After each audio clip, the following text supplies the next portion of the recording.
Hi friends, today we're going to make a rocket. On here there's paper. You don't have to use this, but this is just some ideas. There's some rectangles and triangles and squares and ovals. And some more on here, and here's some circles. And these can be used for flames if you would like, and some stars. And different kinds of triangles and lots of stars. So you can use this however you want. You're going to want either a toilet paper roller or a paper towel roller. You can decorate these any way you want, or you can cut these out and use them as a tracer and trace onto other paper.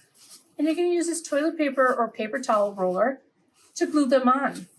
What do you think you might use for the top of your rocket? What might you use for the bottom of your rocket?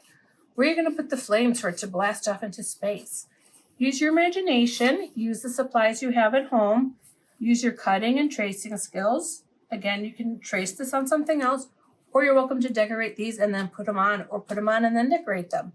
You can use paint, you can use crayons, you can use Cray-Paws. Think outside the box and have lots of fun with it. Bye, friends.